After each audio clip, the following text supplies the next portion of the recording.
மனிதவள மேம்பாட்டுத்துறை அமைச்சர் சரத்குமார் போதைப்பொருள் உபயோகித்ததாக கூறி தர்மபுரியில் திமுகவினர் ஆர்ப்பாட்டத்தில் ஈடுபட்டனர். தமிழக மனிதவள மேம்பாட்டுத்துறை அமைச்சர் சரத்குமார் பொதுவெளியில் போதைப்பொருள் பயன்படுத்தியதாக கூறி திமுக சார்பில் தருமபுரி மாவட்ட தொடர்பு அலுவலக அருகில் கண்டன ஆர்ப்பாட்டம் நடைபெற்றது. காவல்துறையின் அனுமதி மறுக்கப்பட்ட நிலையில் தமிழக அமைச்சருக்கு எதிராகவும் தமிழக அரசிற்கு எதிராகவும் கோஷங்களை எழுப்பினர்.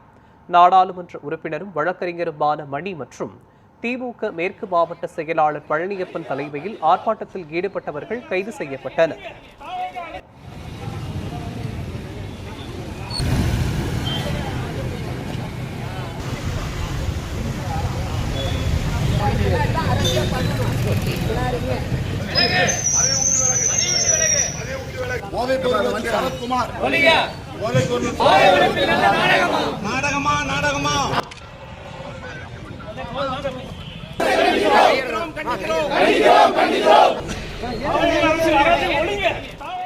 ஆர்ப்பாட்ட ஆரம்பத்திலேயே தடுக்கின்ற வகையில் ஒரு ஆணையை பிறப்பித்து தமிழ்நாடு முழுவதற்கும் இன்றைக்கு இந்த ஆர்ப்பாட்டத்திற்கு தடையை விதித்திருக்கின்றார்கள்.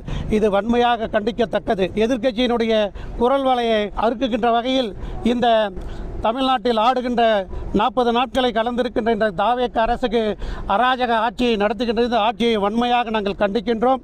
உடனடியாக இந்த போதைப்பொருள் கலாச்சாரத்தை ஊக்குவிக்கின்ற மாண்புமிகு அமைச்சர் அவர்களை உடனடியாக பதவி நீக்கம் செய்ய வேண்டும் என்று எங்களுடைய ஒருங்கிணைந்த தருமபுரி மாவட்ட கழகத்தின் சார்பில் கேட்டுக்கொள்கின்றோம்.